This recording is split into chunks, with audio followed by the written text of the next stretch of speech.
think we've always done it, but specifically right now, we're in our own transition Yeah. uh, or season of change in our lives in different ways.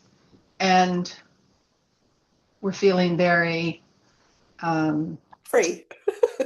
free and able to just trust that the current of life is carrying us. Yeah, We don't know yeah, where we're going, but we're okay with that. yeah, exactly. We'll be fine. So should I say hello, Siobhan? Nice to see Yes.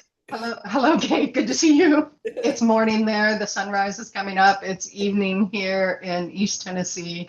But the sun's not going to go down for a few hours still. It's just muggy and buggy and you. wet. Yeah. Yeah, yeah. So should I say what I I'll just introduce myself. What do you do? I'm gonna ask you, what do you do? How do you even describe to people what you do? So now, after like 7 or 8 years, I have finally landed on something that feels comfortable to describe the breadth of what I think I do. Because I have always seen myself as more than a psychic. So now I call myself a spiritual guide, Yep. an intuitive channel. And that is because I'm not solely focused on predictions and I'm focused on the whole being, the whole spiritual experience of life, how you embody it, how you move through it, and what can happen when you do. So I enjoy a term that gives me the breadth of what I'm able to communicate. Yeah, I agree. I feel the same that I have done many things in my life, and it's easy to sort of pick a label and say, I'm an astrologer, I'm a yoga teacher, I'm a potter, a boat builder, whatever it was that I've done. But I don't feel like I'm any one of those things. I feel like I'm an amalgamation of all of those things. Mm. And I feel like throughout my life, I've sort of weaved in and out of different things. So for the past 4 years, while I was working primarily in a ceramic studio, it was almost like I was giving myself a reset from all the work I'd been doing for decades before that, in my astrological work, dream guide work, yoga work, just teacher of teacher work, you know, that sort of field. And now I'm trying to figure out. I don't have a word. Yeah, I'm almost like I almost feel like trying to put a word on what it is I do. Um, restricts you. yeah, it limits, and I guess the thing is like I don't feel limited by it because I know who I am and what I've done and everything I encompass. But I feel like other people immediately go, okay, I understand now. And Yes, it's yes. like they're understanding with the mind. Yeah, Oh, she's a yoga teacher. Oh, she's an yeah, astrologer, you yes. know? And that And then with becomes the with box. that, yeah, and with that becomes all kinds of expectations of Yeah, how I'm gonna perform or transact with them. yeah, And that's really not how I want to be in the world. yeah. And I think we are completely on the same page. We've discussed when we met, we discussed that we had both experienced lots of different careers, all with a through line sort of thing. Yeah, And for me, I exactly everything you're saying resonates with me. I want if I have to label myself, I want a label with breadth so that yeah, I'm not pigeonholed. And so yeah, the person that comes to me understands the vastness. And I think you're saying exactly the same thing. yeah. And I feel like in the last few months, I've just been, it's like I don't want to have a label that describes what I do for a living. I just want to be myself. Yes. And that's going to be enough. Which is very the new earth, though, isn't it? That we are no Yeah, longer the accountant or the yeah, thing, that we become our sovereign being, which allows us to sell clothes, grow vegetables, do people's accountancy or whatever it might be. And we're the whole being. We're not just a one-trick pony sort of thing. Well, and that does sort of tie into the astrology that we were talking about before we hit record about Uranus and Gemini. So Uranus is in Gemini now for the next 7 years. And today, the sun, well, today in the United States, the sun is sitting on top of that. So it's sort of magnifying things, warming them up, illuminating them a little. But part of that transit, in my opinion, is really about the sort of deconstruction of our thought processes and our way of communicating. So this idea of one word being used to describe it, or even just the conversation, meeting somebody socially. Oh, what do you do? Well, I think that's just passé now. Yes. I don't think that's going to be part of the human interaction moving forward, because we're all recognizing that we're just a lot more than what those words have limited us in being, whether it was in our own minds or how society, our family, our colleagues perceived us. So I feel like that's part of the deconstruction that's happening. And there's this awakening, because Uranus is definitely the awakener as far as like the roles of the planets. That's the function of Uranus. There's this waking up to, oh, I don't have to be limited to just these words that describe me. And I can choose to communicate to the world who I am in my own unique and individual way, because that's also what Uranus represents, is this sense of uniqueness and individuality, that everybody has a contribution to make, and everyone's contribution is different. Even if, we're both accountants, we're both going to bring something different to that experience. Exactly, exactly. And I love the way you say that, because I have always found I hated when someone asked me what I did, because Me too. the title never felt like it described who I was. Like Right. the discomfort in it is huge, because I feel like the moment you ask me that, you're putting a skin on me. And Yeah. and and I still find discomfort, because when people say, I'm like, if you don't understand what a spiritual guide is, you're going to think I'm just this little crackpot person over here. But if you are tapped into that word, you might see the vastness. So, and I sort of hesitate in that moment to Yeah. to give myself any term, because I don't want to be labeled. Yeah. I used to refer to this with clients as tight pants syndrome, where it's like, Thanksgiving or whatever the holiday is, you eat too much and you feel like you got to unbutton the top button Yeah, on your pants because you're yeah, just like, bloated. yeah. Well, I feel like in life, we're continuously going through these experiences of outgrowing, like, whatever we've done, whoever we've become, whoever we believed ourselves to be, whatever we dreamed was possible for us. We're continuously like shedding all Mm, these sort of assumptions, or just like outlived chapters of our lives. yeah. And so, like, everybody should actually be experiencing what you and I are experiencing. Yes. Not everybody is, or they're either not aware of it or they don't give themselves permission to. But I think there's a lot of people who are feeling the way you and I are right now. Yeah. Yeah. And you and I have discussed, because until now, I have changed career paths, or how I have performed work every 7 years. It got to Oh, seven yeah. years, I had to get out. It was just Yeah. done. And I could Yeah. always feel it coming around year 5, and I would spend the 2 years planning in my head what the Yeah. next step was going to be. And what has been interesting in this work is, it's not that I wanted to step into a different industry, for example, Yeah. but I Yeah. but I could feel this time I've approached it entirely from my spiritual self and trusted myself, is I have allowed that growth to come up within me, Yeah. and just allow either my services or my messages or my own embodiment to shift with that expansion and bring people that are aligned with that expansion along with me. So it's not like, oh, Yeah. I've been a window dresser and now I'm going to go and do marketing or go and become a teacher. It's a sense of, oh, I can feel that birth, I can feel that ending, and I'm going to allow the next expansion to take me into a new expression of me because I am no longer Yeah. my title or my job. I'm an expression of Yeah. me. Yeah. Do you feel like this time it feels different than it has in the past for you? Yeah, because I Yeah. feel in my body in this experience.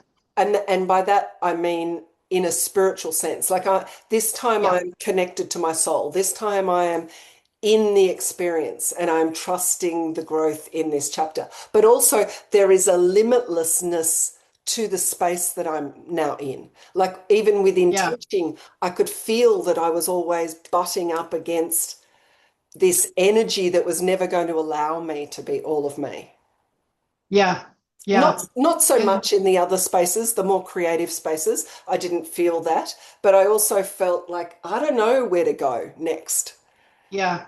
Yeah. Yeah. It's interesting because I feel like in the past, because I too have had that experience of sort of sometimes it was like a clear sort of change of career path. Like when I stopped teaching and just went full time into being an artist and working in the studio. Um, but a lot of the times it was just what I would call an iteration of the same work, but Mhm. I changed the way that I was either delivering the work or I might have changed um, sort of who the work was for, changed Mhm. the focus a little bit, or I might have changed some of the tools and resources that I was working with. Um, and in the past, sometimes when I did that, it felt like there was a natural flow and there was a sense of ease. Oftentimes, it felt that way if I was making sort of a big geographic move alongside it, like I Mm. was moving from the States back to Canada or vice versa, something like that. But if it was if it was a smaller move where it felt like I was just trying to make these like tweaks and adjustments to get more aligned to what I felt was my truth, Mhm. then it's almost like I was doing it from my head. Yes. Like I intellectually understood what it was I was trying to do and why it mattered that I was doing it. Yes. But at the same time, I was kind of cutting myself off from what I would call the support of the universe and trusting that it was going to show the path for me. It was going to clear the Yes. path for me Yes. Yes. and open the doors and show me the way forward, that I didn't really have to think about it at all. I Yes. just had to make the decision that I was ready to grow and change and Yes. then wait and trust for things to fall into place. But oftentimes I would kind of panic in the Yes. waiting and trusting phase. Yes. And then I would like sort of shoot myself in the foot and end up putting Yes. myself right back in the situation I was trying to get out of or something, Yes. Yeah. Yeah. And I And think that's that not is happening this time. no. And I think that's a personal growth thing, but I think it's a collective thing as well. And I also think it's a spiritual evolutionary thing is that you begin to trust the heart, trust the soul, the Yes. whispers of the soul versus the ego. So Yeah. the panic is, oh, I've gone into this new venture and I'm not earning the money I thought, or it's not going in the Yeah. direction. So you reach for what the world has told you to do, get a marketing funnel, Yeah. do another course, try harder, contact more people. But when you're working with your soul, you can sit in the silence, or I call it the void, and Yeah. you can connect yourself to the universe, to source, and you can feel the trust of it's okay that it's quiet. It's okay that it's not going the way you think. This is going to, there's a feeling of I'm going to be all right here. And Yeah. you just need to sail through whatever discomfort. And even right now, I'm in a transitional phase in my business. Yeah. And 8 years ago, this probably would have panicked me. And I probably would have Yeah. started thinking, if this is going on in 3 weeks' time, I better pick up a day of teaching. Or if this is, and now it's like, well, I'm going to be shown, so just hang on for the ride. Yeah. Yeah. And I do feel I'm in the same situation where in the past, my former self might have been nervous or panicky right now. Yeah, I left my studio work a couple months ago now. Well, not even quite 2 months. And since then, I've been traveling and doing all kinds of things yeah, and that were totally unexpected to the point where I'm like, how did I even have a job before? Because like I'm traveling to other countries, I'm visiting old friends, I'm just like having a great time, you know?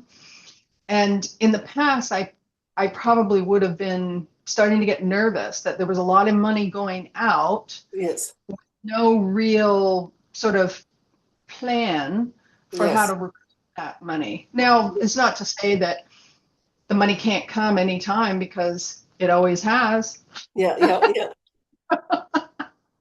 And that's part of it is just this different experience of like, in the past, I might have believed the voice of fear, the Yes, voice of the ego, the voice of a past experience or result instead of just staying anchored in the present moment yeah, and regulating my nervous system yeah, and operating from that place of trust yeah. where I don't need to figure this out. This is like, if I try to figure this out, I'm going to be meddling with a The really good, energies. yeah. Yeah, yeah, yeah, It's like there's no possible way I could ever figure out how to make my life as fabulous as it can be yeah. and match my version of it to what the universe is going to create if I can Exactly, just be available, you know? exactly.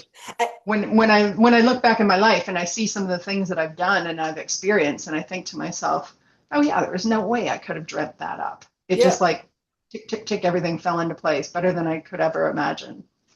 And when you let go, when we hang on so tight, we're literally saying to Source or the universe, I can only have it that way. This is the only way Yeah. I'm going to feel safe. This is the only way I'm going to feel abundant. This is the only way I feel supported. And the moment we let go, as you're saying, the magic of the universe steps forward and there's endless possibilities to how you can feel happy and safe and abundant and free. Yeah. And that's yeah, I think it's amazing. And what I have always thought is amazing about our conversations together is how you can be on one side of the planet. We never met until Yeah. 2 or 3 years ago, and here we are. We came, it's like that beautiful soul recognition of your experience and my experience is similar, Yeah. and and we have been walking through similar energies at similar times. It's been yeah.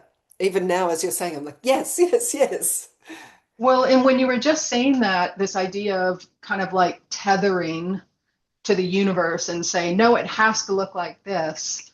What I hear when you say that is our our love of self, and I think of what I would refer to as the soul of the world, is totally conditional. Yes, It's like I'll love myself and I'll love and accept and trust the support of the soul of the world, but only under these conditions. yes, And so if we're operating in the world in that way, then we're of course cutting ourselves off from this endless supply of support that's unseen but yeah, always available to us. yeah, yeah. And I think we're sort of touching or heading towards what we wanted to share today too, which Yeah, yeah, is trusting our soul and trusting, our intuition and that experience. And I think it's in some ways it's easy for us to say it because we have always, in some form or fashion, been living that experience. I think you Yeah. and I definitely have. I think the clarity that we have now is that we are fully embodied in that experience, and so therefore it is easier. Um, but if I could say one thing to people today, if you dare to trust your soul, your life is only going to become richer for the experience because it's Yeah. going to allow you to say yes to things you previously would have hummed and hawed about or said Yeah. no to out of fear. Yeah. I would have just shut down like that's not possible for me. Yeah, yeah, Yeah. Well, I would like to say that I think everyone has had the experience of like wanting something or feeling an expression sort of percolating within them that mhm, wanted to be made real in the world in somehow some tangible way, and that they didn't do anything and it all came about for them. Everybody has that experience, multiple experiences. My what I see happening most with people is that they either forget about those experiences because they're very much like in this moment, and maybe this moment is not, it's not showing up the way they want it to for them. mhm, I call it mhm. frog in the well syndrome. It's like they're sitting at the bottom of the well and they think the sky is just as big as the top of the well. And so they really can't get out of their own way because they really believe that this is all there is. So Yep. they can't see all these other experiences that they've had already. They forget about them. And then sometimes when they have a conversation, maybe with a friend who reminds them of who they were in the past and other things that they've experienced and times in their life that maybe weren't as challenging, or they felt lighter and freer, or they have, maybe they even are part of a community, or they have a session with somebody like you or I. It's like they will fight for their limitations. Yes. They will argue to say Yes. no, this is not possible for me. It might be possible for you, but it's not possible for me. So Yeah. that's the one thing I would say is just like, can you just put down the fight? Can you Yeah. just put down the sword? Yes. Stop trying Yeah. to make everything so bloody difficult and Yes. accept that you can actually be supported.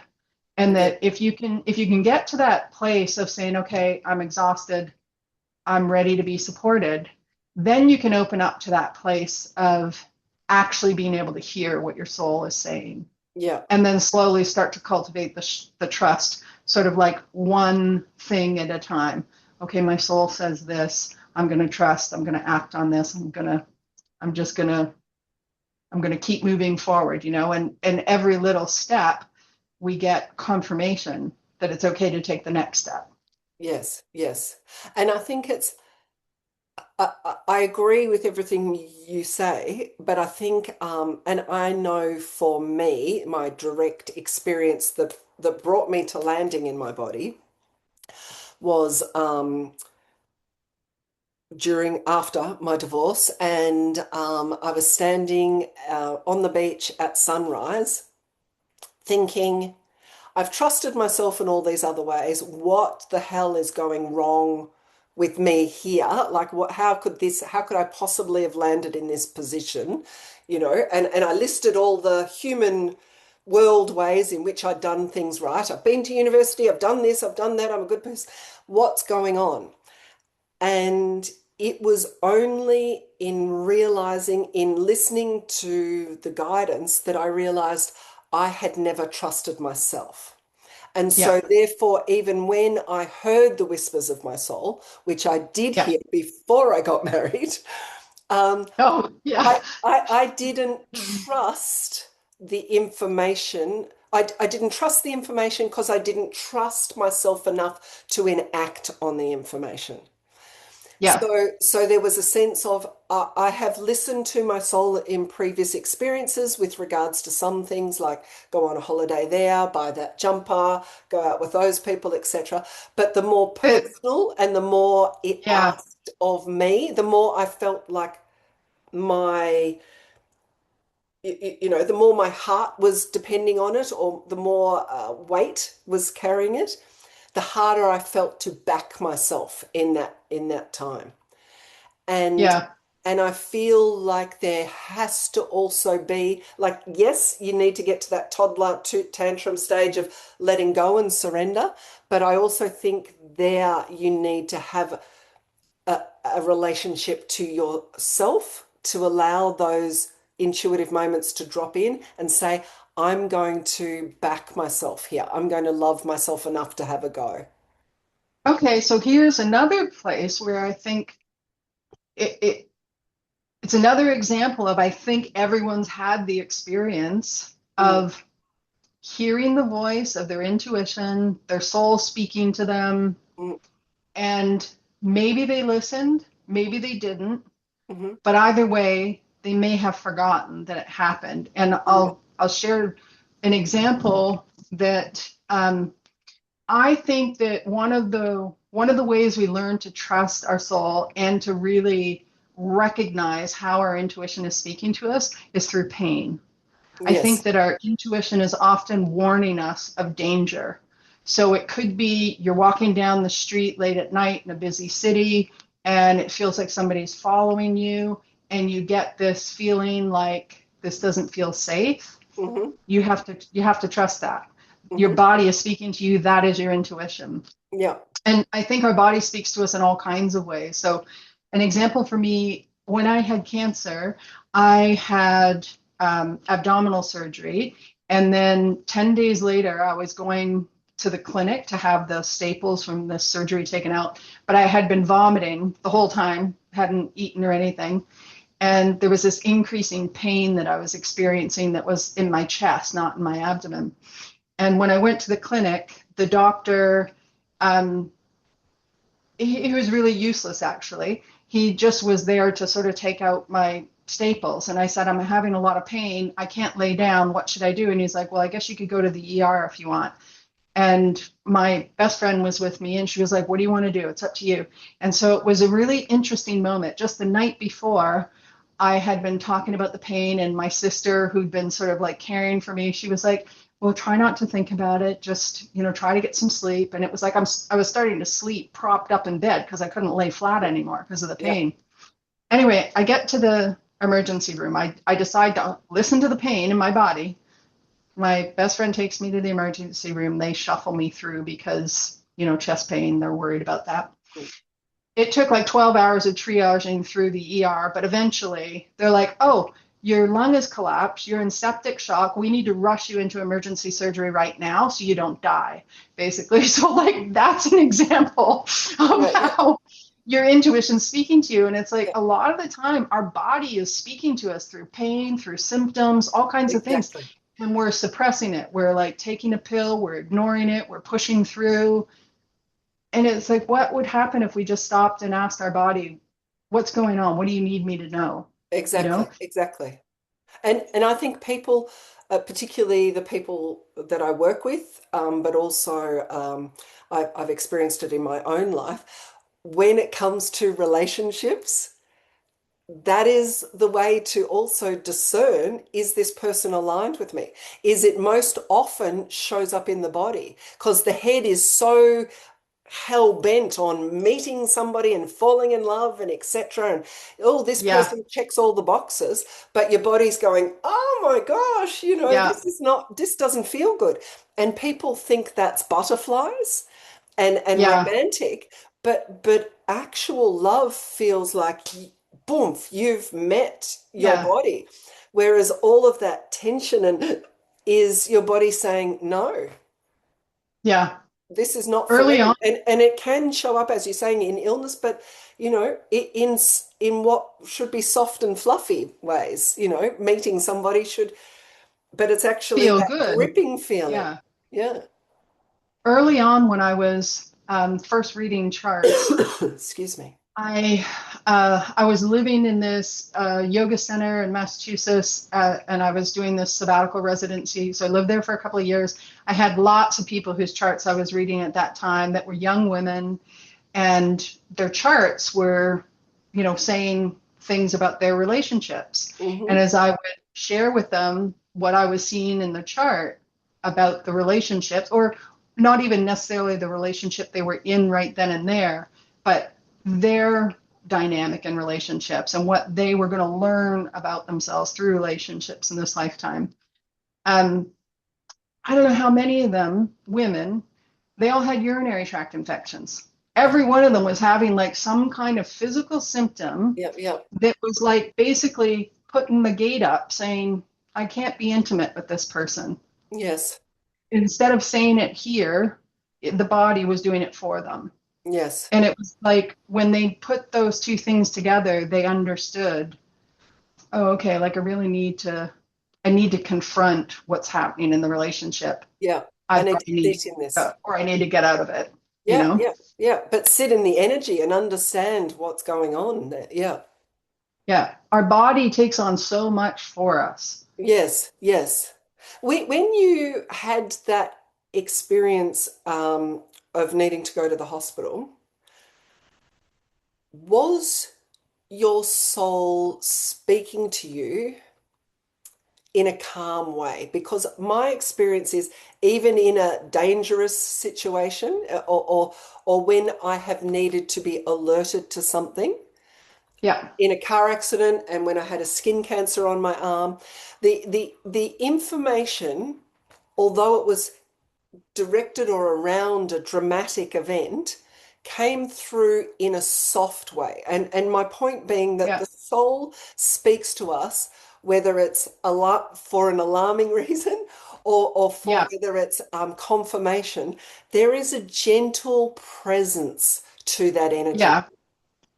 I agree. And I think that the way that each of us receive information is different. So Mhm. I'm very much an inner knowing person. It's Mhm. like I can't explain how I know, I just know. Yeah. So in that moment, I just knew I had to go to the hospital. That's all Yes. I knew. But was it And calm?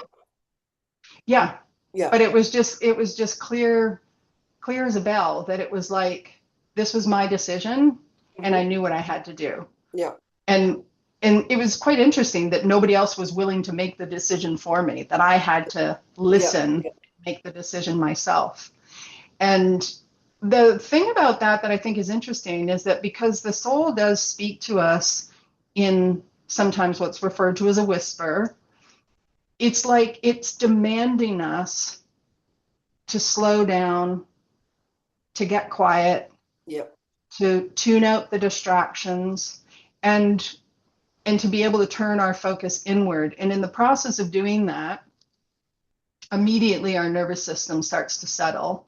And so Yes. now suddenly it's like, okay, the adrenaline stopped pumping. I'm not in this fight or flight state anymore. I'm not frozen or paralyzed. I can think calmly. I can hear what's Yeah. happening and I can take action. And I think it's so interesting just in the last, like, I guess the last maybe 2 decades, how much the world has changed in terms of the collective understanding that and Hmm. all the different resources and supports and practices and practitioners that are available to help us do that, to turn our attention inward, to like quiet down. Yeah. Yeah. And when I ended up in the hospital in the emergency that night, um, it was a long time before they, figured everything out. And then when they had it all sort of nailed down, they gave me a chest tube, and I was like cranked full of morphine at that point, but it was still really painful. And I'm like screaming, and my sister's in the other room freaking out. And so then it was like they put this tube in, and all of a sudden there was this loud noise, and it was like a plume of fluid that came flying out of the tube and landed on the floor in the room. Oh, And then immediately I was high as a kite because now all of a sudden the morphine had kicked in. yeah. And when they got me to sit up, I was like suddenly relieved, not in any pain anymore. Everything was fine. I sat up, and the first thing I thought to myself was like, I just have to share with the world that breathing is the only thing that matters. That's what I thought to myself. because suddenly I could breathe, and it was just like, oh my God, this is the most beautiful thing I've ever felt, you Yeah. know? And I feel like that awareness that we're starting to understand as a species the importance of just like the simplest things: Yes. stopping, resting, breathing, Yes. pausing, Yes. listening, all the things that capitalism basically destroyed, you know? Exactly. Yes, exactly. Exactly. And it is in that, I call it connecting to awe, as you know. It's in that Yep. moment of being inspired and delighted and being present with something that is from the same frequency as you, um, Yeah. that grounds you into that beautiful, quiet voice, and you can hear the subtleties of your soul. I Yeah. find it amazing how and this is where you have to listen and be discerning, because when and I'm using all the dramatic examples, but at 17, I was in a car accident. And before getting into that car, and I always sat in the front seat of the car because I'm very tall, I'm nearly 6 foot tall. Um, in getting into that car, I just heard this voice that said, sit in the back. And that's all it said, nothing else. And I thankfully trusted that voice and sat in the back. And it was a tiny little car, so my feet were, my legs were all scrunched up under me. And my friend, who was the shortest, sat in the front. And we were being driven home through a mountain range by a friend's grandfather. And he fell asleep, and we went over the edge of the mountain and hit a gum tree. And had I been in the front, because the seat pushed forward, I would have gone through the windscreen. But because the girl was in the front, that was in the front seat, was so much shorter than me, she didn't go through the front windscreen. But what was amazing in that moment was how calm the voice was. And Yeah. had I not listened to it, things would be very different. But it has always been a calm voice.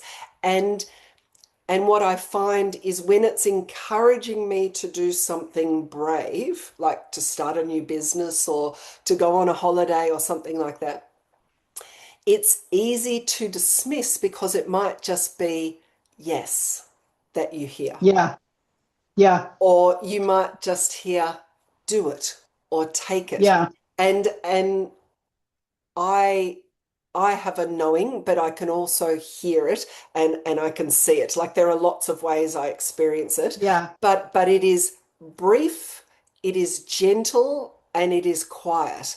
And the noise in our head from the ego is always loud and busy. Like it demands our attention. Yeah.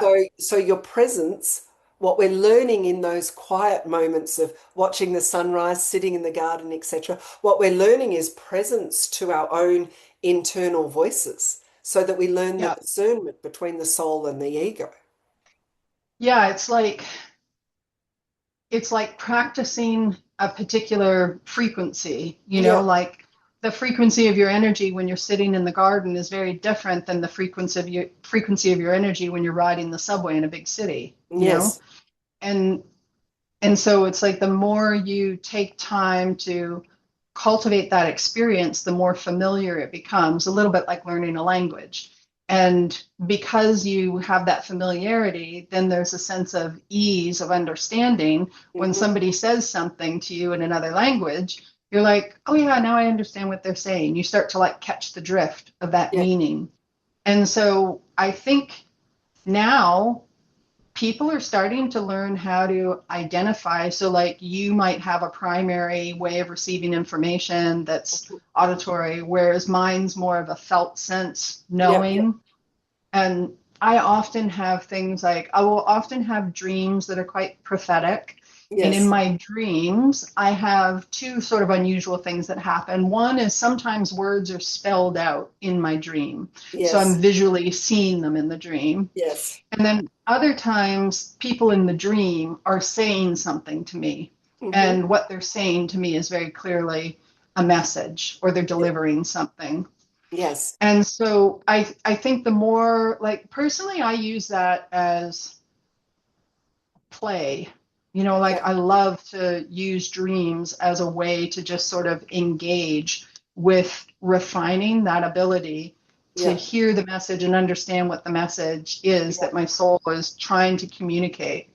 And so it's like playing with the imagery, or noticing when there's repeated imagery, or noticing when there's imagery that comes up in a dream that then suddenly starts showing up in my waking life as well. Hmm. And it's that paying attention, sort of giving it my attention, oftentimes writing it down. Like I have a whole dream process that I work with, but I think when we pay attention, suddenly we're now indicating that we're available. This is sort of Correct. like how we might ask for help, is just Yeah. by demonstration through our action.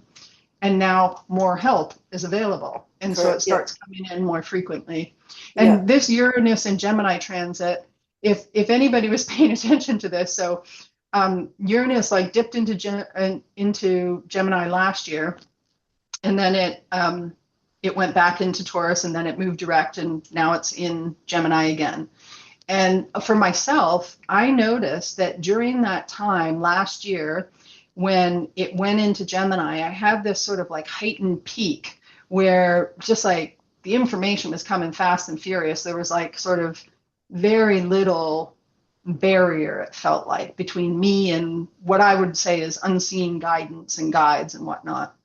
And then as it moved back into Taurus, it started to kind of like calm down again. Because, of course, Taurus is an earth energy. So it's very slow and it's heavy and it's like, So it's like if everything kind of became muted.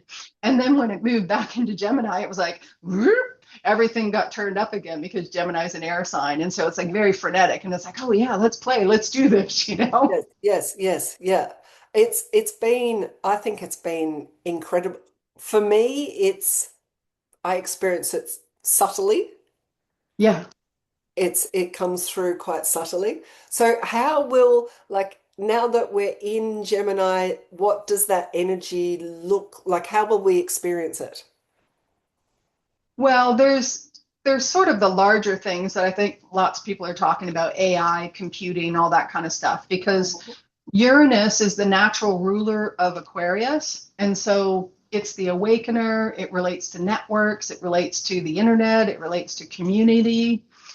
And then Gemini is all about information. It's like gathering information, it's communicating, it's thoughts, it rules things like our sort of our close proximity relationships. Yeah. So Gemini's natural home is in the third house, and that's considered to be the house of neighbors and siblings. And the reason for that is that it's like, okay, these are people that you have proximity to, Yeah. therefore you have a relationship with them, as opposed to like in your 11th house, which would be naturally ruled by Uranus and the sign of Aquarius. That's like these are the people who share the same beliefs and ideas and goals and aspirations that I do. They Mhm. might not necessarily be people that I'm super close to either, but we've got this real common ground. But the Okay. common ground of Gemini is proximity.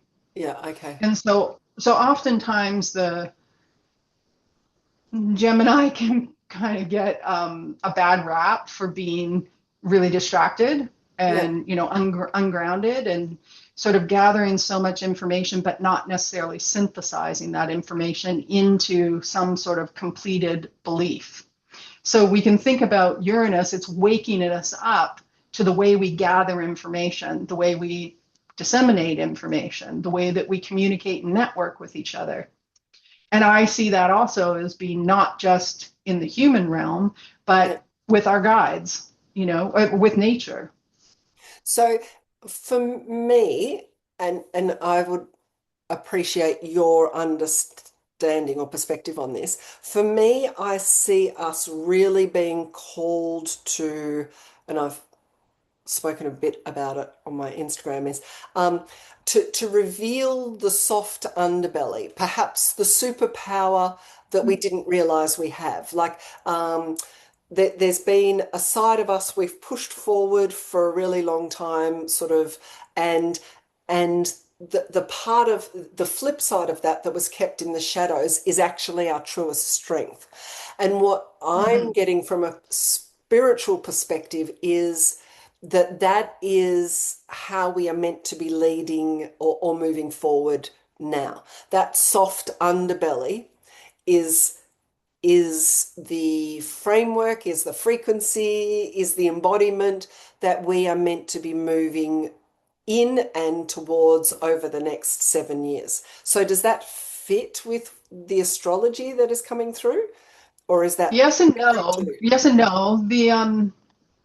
So how long would you say you've been sort of feeling into that as a Um, message? it so I first got an awareness of it at around January, and then I wasn't able to sort of grasp it again until the Aries stellium came in. And then it was just like Yeah, because like you, I get prophetic dreams, but I had an yeah, amazing night where the guides just delivered so much awareness and information to me. And the next morning I was just clear on yeah. what was the next chapter. So, Well, the language that you're using is what I would associate with cancer okay, specifically, okay. because like cancer is the crab, and so what it wants to do is protect its soft underbelly. That's why Yeah, it's got that shell on its yeah, back, yeah, right? yeah, So it's very vulnerable. And right now, Jupiter is in Cancer, and it has been traveling in Cancer for the last year. So yeah. Jupiter takes 1 year to go through each sign, 12 years to go through all 12 signs.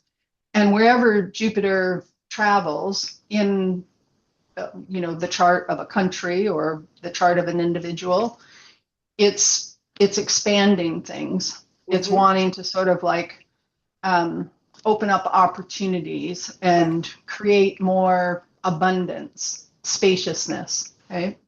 So in when Jupiter's traveling through Cancer, that's exactly what it's doing. It's doing that on a collective level. And then Yeah, depending on where it is in our own chart, will depend on how we experience that in our personal lives. So yeah.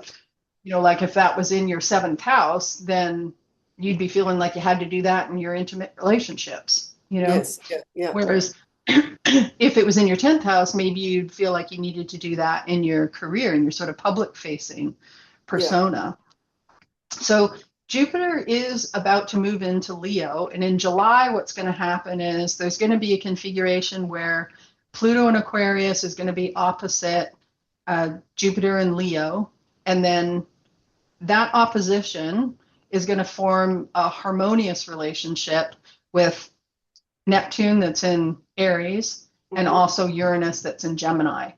And so one of the big things that energy is doing that's kind of interesting, we've had all these outer planets that take us a long time to move. And so part of what's making this year so different Mm-hmm. than anything else in our lifetime is that some of these planets are moving so slowly.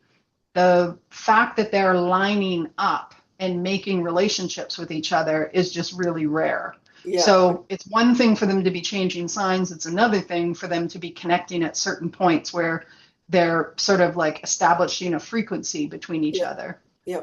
So in the past, what's been happening, we've been moving through this time with the outer planets moving through the feminine signs, which are the earth and water signs. And to get an understanding of that, think about when COVID hit, it was like all of a sudden we were moving through quicksand. It was like Yeah, life just slowed down, yeah, right? yeah, yeah, And all of a sudden it was like a blur for a couple of years. Like, do you yeah, remember after COVID? It was like for a couple of years, you kept yeah, hearing yourself and other people saying, yeah, I can't remember when that was, if that was before COVID or it yeah, was like yeah, our memory got zapped or something from yeah, us. yeah. And then as the planets started to move into the masculine signs, the air and the fire elements, it's like that sort of collective amnesia almost lifted. And we started to kind of like wake up. And Yeah. it's just like a flower sort of waking up in the garden. So I think that this soft underbelly is like, it's like the gift that we're taking from that journey of the outer planets through Mm-hmm. the feminine signs. Now we're enacting it through the masculine signs, Okay, okay. Yeah, if because that makes sense. yeah, that no, that does make sense. But because all I can see is that and I don't use this term because it's not for me it doesn't fully explain, but it's used a lot by others that new earth energy is Yeah. um, it is in order for us to reach other dimensions and frequencies and a greater evolution, that what I gathered and learned from the guides is that the more people that awaken to their soft underbelly and lead from that energy, the more, because suddenly we are all of ourselves, but we're unafraid of vulnerability, we're unafraid of connection, we're unafraid of receiving, and so therefore the energy of the humanity and the people can only become more expansive. So that's the way I Yeah. received the information, is Yeah, that and I think that's accurate. yeah, it was necessary for us to soften to ourselves, to soften to the underbelly, to allow ourselves to show up in that softness, and therefore we build connections that previously weren't available to us. Sure. And if you look at it collectively, like COVID made all of us vulnerable, even people Yes, who were really not touched by it by, in any extreme measure, yes, everybody was vulnerable. And now it's like we're seeing all the systems and structures of the world are starting to crumble.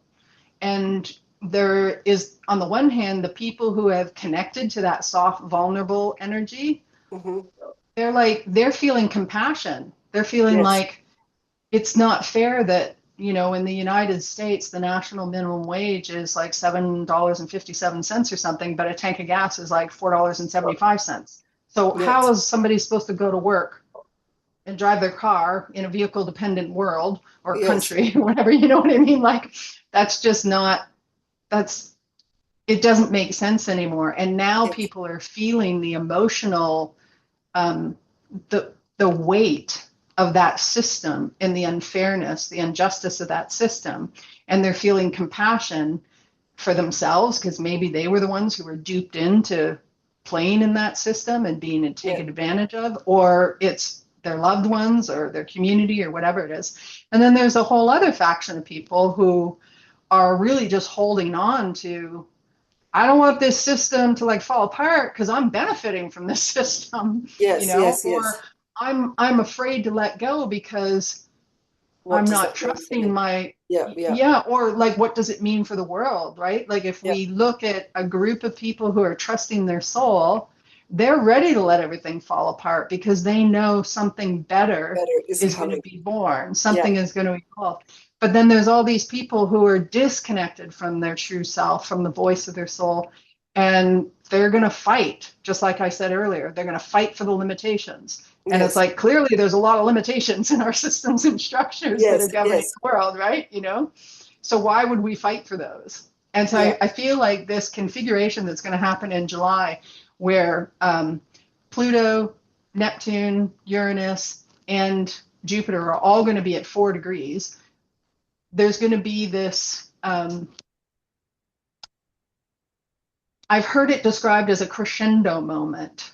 hmm Not to say that this is going to be easy, that there isn't going to be work in the, destruction and rebuilding of the hmm world, hmm but we're definitely hitting a tipping point, I think. I think we're going to turn the other side and we're going to really start to see that it's like, okay, the it's like the balance has shifted and yes, people are ready for change. yes, yes, So from that perspective, I think it's really imperative that people learn to understand and discern the difference between the voice of their ego or their false self or the voice of fear, whatever you want to call it, yeah, versus the voice of the true self, the higher self, the soul, your yeah. intuition.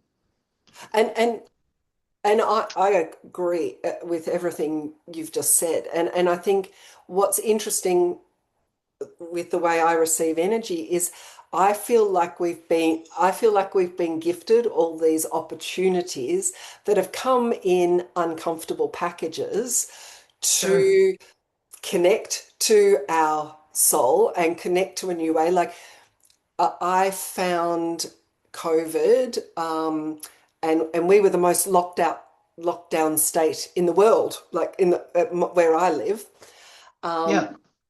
in Victoria, in Australia, we were really locked down. We spent, I don't know, I can't remember, 6 months at a time locked down, where we weren't allowed to go more than 5 kilometers. So I think that's like a couple of miles from our home. Yeah. And but what was interesting is, because of the way I relate to myself, I didn't find it, and everybody's experience was different, and I'm not diminishing anyone's experience, but I'm saying the connection to your soul allows you to move through different experiences in a different way. Yeah. And so I feel like COVID was an invitation in some Hmm. ways for us to begin to examine how we can sit with ourselves, and how we can move through those phases.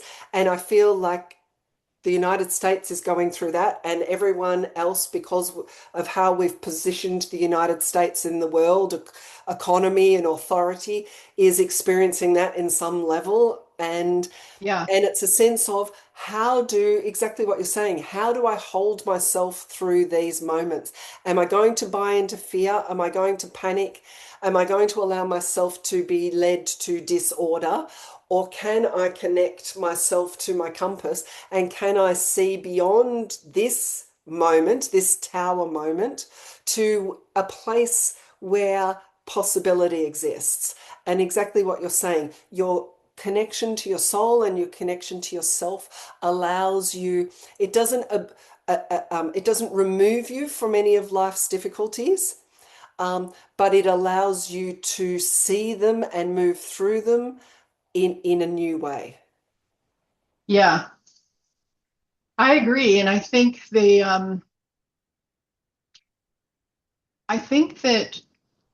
the experience on a global level right now, it's like the collective nervous system is trying to regulate itself. So we've Hmm. got all these people who are kind of like doing the work of soothing and Mm. resting and healing, and then all these other people who are really operating out of fight or flight Yeah. and very dysregulated. And on a collective level, it's almost like the United States as a country is, if we imagine that all the different countries on the planet were one family, Hmm. and the United States was like dad coming home drunk, and we didn't know whether he was going to hit us or what was going to happen. Mm. And so if you've got any trauma in your body from your upbringing, Hmm. and that's a mirror in any way, a matching picture for you in any way, then what's happening right now is going to be just like sending your nervous system into Mm. just overdrive, you know? And so we really have to be taking responsibility for, okay, it's going to be impossible for me to hear the voice of my soul and to act calmly and follow through on that guidance if I don't Excuse me. get control of what's happening in my body first. And I Yes. don't think that has to be complicated. I don't think we No. have to go do tons of workshops or study with somebody or go to a practitioner. You can do that really pretty quickly. And most people actually know how to do it. They know physically. They have this felt sense understanding of when they're operating from fear and separation and Mm. when they're operating from the truth of who they are, connected to their soul, connected to the soul of the world. And it's like just basically everything has to happen from that connection now. Yeah. And I actually think the more simply you approach it, the easier it is to embody, because it is Yeah. about embodiment. It's not about Yeah. going and finding, inner child therapy for Yeah. 12 And months, learning, or learning in the head. ayahuasca. Yeah, yeah. Yeah. It's not Yeah. about being more in your head. It's about being more present to you. As we've discussed, like, sit in the garden and feel what it feels like to be in a regulated body, and learn the difference between when you feel regulated and when you feel, pinched in and your shoulders are up, and that's your body speaking to you. And my guides often say to me, to gift to the clients, like, in the morning when you're having breakfast. Learn to discern what your body is actually hungry for versus what has been the routine that you have moved through the day. Because it is in the small ways that we betray ourselves, and it is in the Yeah. small ways that we can lead ourselves home. So ask Yeah. yourself, can I nourish myself today? How can I meet myself today? And listen or feel or, know in your body what you're being called towards. And then that is it. That is the start of your connection to your soul. Yeah. I think part of what's happening now too is it's less about, going to the practitioner and getting them to like fix my nervous system. Like we used to do that. We used to be like, Fried, I've got to go to my body worker and Yeah, get some cranial work done so that I can like yeah. calm down and Go again. de-stress or whatever. Yeah, And yeah, it's like all that dynamic of somebody else has the answer for me. I don't know how to calm myself. I don't know how to soothe myself or something. yeah, And it's more about creating a lifestyle that allows you to stay connected to yourself and connected to this larger, unseen experience of support and trust and knowing. yeah. And that's going to look different for everybody. But I Exactly. think as we start to sort of extricate ourselves from the system, as we start to kind of like protest and revolt and say, no, I'm not going to go do that job that Yeah, costs me too much money to yeah, even get to do or something, we're going to naturally find new ways of supporting and sustaining ourselves and building community and yeah. relating with people and our environment in very different ways. Yes, yes, exactly, exactly. And I call it a spiritual practice, but exactly what you're saying. Just Yeah, find something that really connects you to you. And I do say that, be careful about being in a factory, doing yoga in a factory or a Pilates or something, sure. because are you really being present? If there's music and it's someone instructing you, find a space that where you can just be with you. Yeah. My own experience of yoga, and I have to say, virtually any student who's ever shared their experience with me will tell you that what brings someone to the practice is almost always not the same as what keeps someone going back to the practice. Yeah. And the thing that I think people are wanting to return to over and over again, it's the connection to themselves. Yes. It's in that like brief window of time, whether it's a full class or it's just a short practice at home. I would always tell my students, don't give yourself the pressure of trying to like do the full primary series or something, Yeah, like, yeah, or have to own all the props to do a big restorative practice or whatever it was. yeah, Just roll your mat out or even leave your mat out if you can and stand at the top of your mat and breathe for 5 minutes. If that's all you do, that's enough, you exactly. know? Exactly. And even if you do that at sunrise in the garden, barefoot, Yep. that's it. Yep. Yep. Yeah. Yep.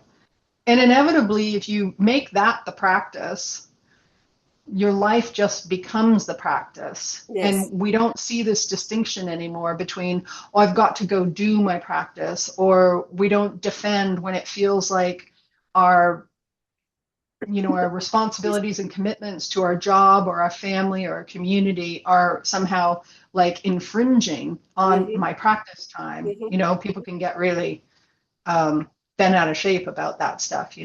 Yeah. Or they'll use those things as a reason for why they're not practicing when really it's just like, well, that's not on anybody else, that's on you, that's a choice, take Yeah. ownership for it you know And essentially, and I guess in some ways it's kind of the perfect spot to end because I know you and I could talk forever. But it is to all of this is asking you to build a spiritual life, to no longer compartmentalize your life yes, into different components, but to understand that embodiment means that there is a through line through every aspect of your life, and that is the most fertile ground on which to connect with your soul and your intuition, is to allow yourself to be present to that in every moment. yeah, I think life as practice Yeah. is really what we're being called to learn. And as a planet, we're moving, or humanity, that's what we're being asked to move towards. Yeah. Yeah, amazing. Should Well, we so end I it I there? don't know. Yeah, I don't know where that's going to leave people in terms of their thought process. So we'll have to, I guess, let people give us feedback. What questions Yes. did this conversation generate? And Yeah. we'll pick it up from there next time. Yeah, exactly. It was a beautiful first conversation, and I know you and It I could was. do it forever. Let me Yeah.